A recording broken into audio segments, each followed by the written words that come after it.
आज हम thermal properties of solids को डिस्कस करेंगे। सॉलिड्स से रेलिवेंट कुछ जनरल थर्मल प्रॉपर्टीज़ के कॉन्सेप्ट को समझेंगे, ठीक है।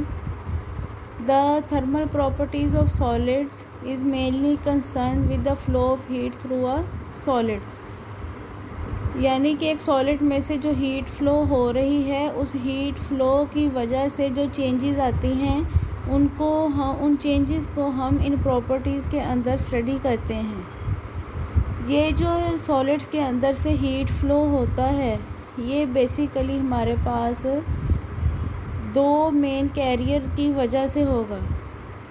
आपने जैसा कि इलेक्ट्रिक चार्जेस के या इलेक्ट्रिक कैरियर्स को पढ़ा हुआ है कि इलेक्ट्रॉन्स और होल्स जो कि इलेक्ट्रिक करंट को आगे से आगे फ़्लो करवाते हैं, इसी तरह हीट फ्लो करवाने के लिए भी कैरियर्स होते हैं जिनको हम फोनॉन्स एंड द इलेक्ट्रॉन्स का नाम देते हैं।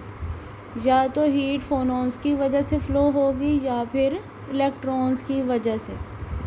The total heat transferred is shared by these two, यानी कि टोटल हीट जो ट्रांसफ़र हो रही है वो इन्हीं दो कैरियर्स की वजह से होती है। अब फोनॉन की वजह से होगी या इलेक्ट्रॉन्स की वजह से, तो ये डिपेंड करता है टेम्परेचर के ऊपर। अगर तो टेम्परेचर लो है तो हीट फ्लो फोनॉन्स की वजह से होगी, और अगर टेम्परेचर हाई है तो हीट फ्लो इलेक्ट्रॉन्स की वजह से होगी। इसके बाद बात करेंगे स्पेसिफिक हीट की। स्पेसिफिक हीट हमारे पास हीट की वो मिनिमम अमाउंट है जो कि किसी भी सब्सटेंस का टेम्परेचर 1 डिग्री सेंटीग्रेड बढ़ाने के लिए यूज़ किया जाता है।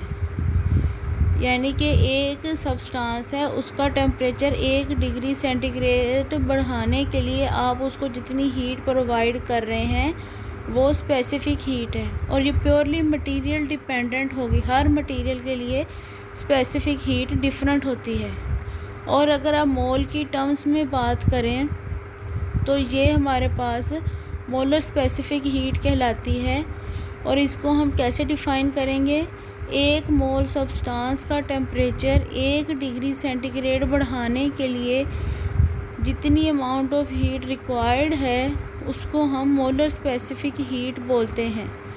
अगर वॉल्यूम आप कांस्टेंट रख रहे हैं तो इसे हम कहेंगे molar specific heat at constant volume, और इसे CV से शो करते हैं। और अगर आप मोलर स्पेसिफिक हीट को कांस्टेंट प्रेशर पे स्टडी कर रहे हैं तो इसको हम कहेंगे molar specific heat at constant pressure, और इसे आप रिप्रेजेंट करेंगे CP के साथ। तो जनरली आपने इसे लिखना कैसे है?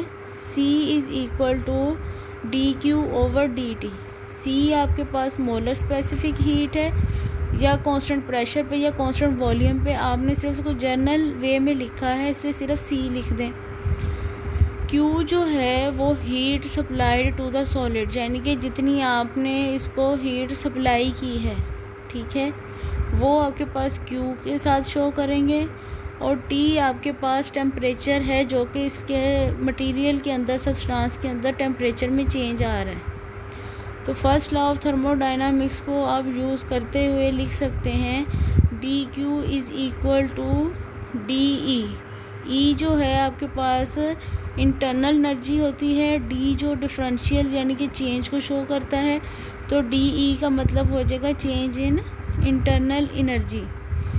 तो लिहाजा हम इसे लिख सकते हैं ऊपर वाले जो आपने जनरल फार्मूला बनाया था मोलर स्पेसिफिक हीट का, कि C is equal to dE/dt। dQ को आप dE से रिप्लेस कर सकते हैं, क्योंकि जितनी भी आप हीट प्रोवाइड कर रहे हैं वो सब्सटेंस के मॉलिक्यूल्स की एनर्जी को चेंज करने में यूज़ हो रही है। लिहाजा आप उसको DE यानी कि चेंज इन इंटरनल एनर्जी भी लिख सकते हैं।